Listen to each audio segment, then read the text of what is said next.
Olá, turma, tudo bem com vocês? Chegando para mais uma aula da nossa disciplina de Ciências da Natureza. Então, já acompanho o vídeo com o conteúdo, assim como auxílio do livro didático de vocês, para ter aí a base de todo o conhecimento no qual foi construído o vídeo. Depois, vocês têm atividades sobre o conteúdo em seguida. Então, não deixem aí de fazer a atividade proposta. Em caso de dúvidas, eu estou disponível para esclarecer. Então, vamos ou bora para a aula de ciências? Olá, turma, tudo bem com vocês? Vamos começando a nossa aula de hoje, falando do novo capítulo, que a gente vai estar estudando aí o processo relacionado à excreção. Então, a gente pôde estudar o sistema digestório, respiratório, cardiovascular, e neles a gente viu que as células obtêm o gás oxigênio, glicose e outros nutrientes que, para o ser humano, é essencial para a sua sobrevivência. E dessas atividades celulares vai resultar a liberação de energia e algumas substâncias tóxicas. E o que a gente acaba fazendo, né? O que nosso organismo acaba fazendo para que essas substâncias elas não se acumulem no interior do nosso corpo e assim elas sejam liberadas. Então a gente vai estar vendo a partir do sistema excretor o porquê que a gente tem que liberar essas substâncias tóxicas e como elas não ficam, né, acumuladas, a gente acaba liberando. Então a gente vai ver que a gente elimina de diversas maneiras, pela urina, pelo suor, a gente vai estar removendo o excesso dessas substâncias que, se ficarem em excesso no nosso organismo, pode trazer alguns danos. Então, a eliminação de água e excretas. A água de nosso corpo. Então, o nosso corpo ele é formado aí aproximadamente por 70% de água, que vai ser distribuída da seguinte maneira: cerca de 2/3 no interior das células, que vai formar o líquido intracelular, e 1/3 fora das células, formando o líquido extracelular, do qual uma parte banha o exterior das células e outra forma o plasma sanguíneo. E para manter esse equilíbrio, ele deve receber por dia, em média, 2,5 litros de água, tanto a ingeri-la pura como por meio de alimentos. A gente pode estar ingerindo água por meio de sucos, frutas e outros alimentos que vai ter esse componente. E aí, no funcionamento normal de um organismo, o corpo ele vai reter a quantidade necessária de água para desenvolver a sua funcionalidade e eliminar o excesso de água. Então, a água que bebemos, ela vai chegar ao intestino, de onde ela passa para a corrente sanguínea. E se houver pouca água nas células, essa água vai atravessar as finas paredes dos capilares sanguíneos para o líquido extracelular e deste para as células. Assim se estabelece o equilíbrio entre o líquido intracelular e extracelular. E aí a gente vai verificar que quem vai estar responsável pelo controle da quantidade de água no nosso organismo é uma estrutura que vai estar ali compondo o nosso encéfalo, que é denominada de hipotálamo, que produz o hormônio antidiurético, que também é conhecido pela sigla ADH, que vai estar atuando sobre os rins. E de que maneira ocorre a excreção, né? Qual a importância? Então, é importante a gente eliminar as substâncias tóxicas do nosso organismo. Uma delas é a ureia. A ureia, ela faz parte, ela compõe uma das excretas que está no nosso corpo e também de alguns mamíferos, que é a urina. Então, a urina ela é formada por água, sais minerais, como sódio e potássio, bem como também vai ter é a ureia e a gente precisa eliminar essa substância. Então, uma forma da gente estar liberando excreta, eliminando o nosso organismo, é por meio da urina. Então, o corpo humano, assim como de outros seres vivos, ele produz algumas substâncias diante das atividades celulares. E essas substâncias ela acabam não sendo aproveitadas pelo nosso organismo, e a partir de certa quantidade ela pode ser tóxica. E o processo desses resíduos pelo nosso corpo é conhecido como excreção. Então, as excretas elas são lançadas das células para o líquido que as banha, que é o líquido intersticial, e daí são passadas à linfa e ao sangue. E essas excretas, por exemplo, a ureia, são eliminadas do nosso corpo. Na excreção ocorre também a eliminação de parte da água do organismo, além do excesso de sais. Assim, a excreção é responsável pela manutenção do volume da composição do líquido extracelular do indivíduo nos limites compatíveis com a vida. E a eliminação do excesso de líquido e de resíduos é feita principalmente pelo sistema urinário. E esse nome, nessa denominação excreta, ela é utilizada somente em relação às substâncias que passam pelas células, as que são produto das atividades celulares, antes de serem eliminadas do corpo.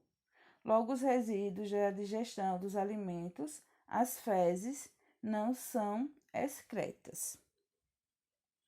E quais componentes formam o sistema urinário, não é? Então, a gente vai ver que o sistema urinário é composto por 2 rins, onde vai ser produzida a urina, e pelas vias urinárias, por onde a urina vai estar passando antes de ser eliminada pelo nosso corpo, como vocês estão vendo aí na imagem apresentada no slide na tela de vocês. Os rins, eles estão no nosso organismo e compõem o sistema urinário. Ele está localizado na cavidade abdominal, acima da cintura e mais abaixo do diafragma.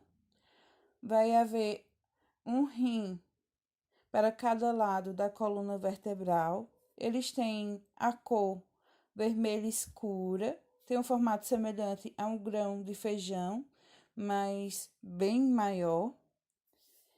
Em uma pessoa adulta, cada rim mede cerca de 10 centímetros de comprimento e 5 centímetros de largura e 3 centímetros de espessura. Os rins se ligam ao sistema cardiovascular por meio da artéria renal e da veia renal e as vias urinárias pelos uréteres. E aí a gente tem a ilustração esquemática da estrutura dos rins. Cada rim humano contém aproximadamente 1,5 milhão de néfrons, que esses néfrons são estruturas microscópicas onde o sangue vai ser filtrado e vai produzir a urina. As vias urinárias que está presente no sistema urinário são os uréteres, a bexiga e a uretra. Então, a gente vai ter 2 uréteres, uma bexiga e uma uretra. Então, qual a função dos uréteres? Os 2 tubos musculares são finos, eles conectam os rins com a bexiga urinária. No adulto, esses uréteres têm cerca de 30 centímetros de comprimento e os uréteres, eles recebem a urina produzida no rins e vai transportar a bexiga. A bexiga, ela é um órgão muscular elástico com formato de bolsa que está situado na parte inferior do abdômen, onde desembocam os uréteres. A bexiga, ela recebe e armazena de forma temporária a urina. E nesse armazenamento, a urina, a bexiga ela pode ficar relaxada, ao passo que a uretra ela permanece contraída, retendo a urina. E a micção é o ato que a gente denomina de urinar, que ocorre devido a ações conjuntas do músculo da bexiga e os esfíncteres urinários. Então, a uretra é um tubo muscular que vai estar conduzindo a urina da bexiga para fora do corpo. E a uretra feminina ela tem cerca de 5 centímetros de comprimento e ela vai estar transportando somente a urina. Já a uretra masculina tem cerca de 20 centímetros de comprimento e ela vai estar transportando para o meio exterior do corpo masculino tanto a urina como o esperma, mas isso em momentos separados e não ao mesmo tempo. E agora a gente vai entender como ocorre a funcionalidade dos rins. Como os rins funcionam? Então, os rins, eles funcionam articulados com o sistema cardiovascular, ou seja, eles filtram o sangue. Então, no processo de circulação sanguínea, aproximadamente um quarto do sangue arterial, o que vai sair do coração, vai penetrar nos rins pela artéria renal. E no interior dos rins, essa artéria se divide em vasos cada vez menores, as arteríolas, e esta rede de vasos bem menores que formam amaranhados de capilares, denominados de glomérulos. E nesses glomérulos, uma parte do plasma sanguíneo, que é a parte líquida, é filtrada, formando o filtrado glomerular. Cerca de 180 litros de filtrado glomerular são formados por dia, e grande parte da água e das substâncias que compõem o filtrado glomerular é reabsorvida e retorna para a rede do capilar, passando novamente para a circulação sanguínea, que vai aí ocorrer nas veias renais. A outra parte segue dos rins para formar a urina. Esse processo ele ocorre nos néfrons, que são filtros eficazes. Os rins são capazes de filtrar uma série de substâncias.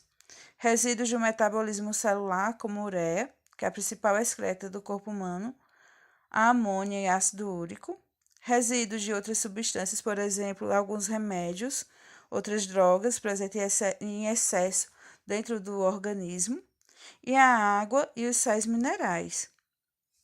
E o trabalho dos rins evita que a pressão, a tensão arterial, o volume e a composição química do sangue se altere, o que poderia colocar em risco a saúde e até mesmo a sobrevivência do organismo. E aí a gente vai ver como a urina é produzida. A gente vai ver a representação do funcionamento de um néfron e as etapas para a formação da urina. Então, a urina é formada nos néfros, que é a unidade urinária dos rins, e ela ocorre em 3 etapas: a filtração do sangue, a reabsorção de substâncias e a secreção celular. Então, na filtração, que ocorre nos glomérulos, diversas substâncias, a água, os sais minerais, a glicose, os aminoácidos, algumas vitaminas e a ureia, são filtrados do sangue, entrando nos rins. A reabsorção ocorre quando o líquido filtrado, que passou para o túbulo renal, é reabsorvido de volta para o plasma dos capilares. A secreção é feita quando substâncias que não foram filtradas passam dos capilares para os túbulos renais. As substâncias úteis ao organismo que foram filtradas, grande parte da água e dos sais minerais, a glicose, os aminoácidos e vitaminas são reabsorvidas e em seguida passam para os capilares sanguíneos que envolvem os néfros. Vão para as veias renais e voltam a fluir na corrente sanguínea, ao mesmo tempo que realizam a reabsorção os vasos sanguíneos que acompanham os tubos renais são capazes de secretar substâncias nesses tubos. Após a reabsorção, uma parte da água e dos sais minerais, como a ureia e outras substâncias tóxicas, ou que estavam em excesso no sangue, passam diretamente para os túbulos renais, compondo a urina com outras substâncias secretadas pelas paredes dos vasos renais. A gente vai ver agora, pessoal, a composição da urina. Então, a urina é um resultado de um produto da filtração do sangue, sendo o líquido ligeiramente ácido, de cor clara, amarelada e transparente. Na sua composição, a gente vai ter cerca de 95% de água e outras substâncias como a ureia, ácido úrico, sais minerais, entre outras. E essa quantidade de substâncias, ela pode variar de acordo com a dieta alimentar, assim como o uso de medicamentos e por diversos outros fatores. Geralmente, a composição da água é 95%, da ureia é 2%, cloreto de sódio 1%, ácido úrico 0,5% e outros componentes, outras substâncias 1,5%. Em média, uma pessoa adulta ela chega a eliminar cerca de 1,5 litro de urina por dia. E a produção de maior ou menor quantidade de urina depende de vários fatores também, como a quantidade de líquido ingerido, algumas doenças e o uso de diuréticos, que são substâncias que estimulam a produção de urina, como chás e medicamentos, entre outros. A hemodiálise e transplante de rins. Não sei se vocês já ouviram falar em situações em que algumas pessoas estão fazendo hemodiálise, e em quais lugares ocorre esse processo. Vocês podem depois estar pesquisando quantas pessoas no nosso país que acabam fazendo hemodiálise e por que isso acaba acontecendo.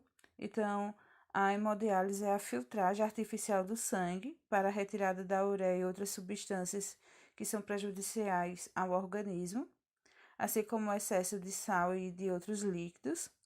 Ela também contribui para o controle da pressão arterial e ajuda o corpo a manter o equilíbrio de sódio e potássio. É um procedimento por meio do qual uma máquina limpa e filtra o sangue, ou seja, faz parte do trabalho, faz todo o trabalho, vamos dizer assim, é a máquina de um rim que está doente e não pode fazer.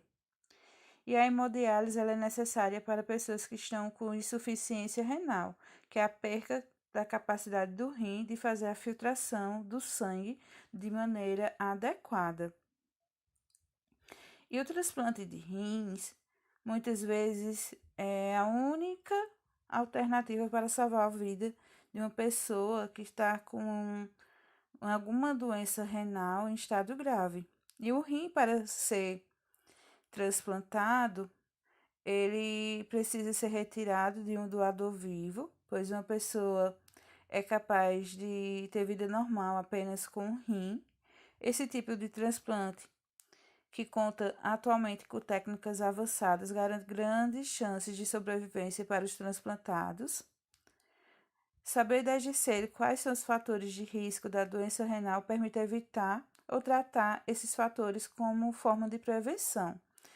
E alguns dos principais fatores de risco são a hipertensão arterial, diabetes e doenças familiares, mas a obesidade, fumo e certos medicamentos também podem comprometer a função renal. De modo geral, cuidar do organismo como um todo ajuda a proteger a saúde do rim. Isotônicos devem ser ingeridos sempre com moderação. Vocês sabem o que são isotônicos? Qual a melhor hora de tomar um isotônico? Então, o isotônico é necessário a gente perceber quando beber. Essas bebidas contêm, na verdade, diversos sais minerais,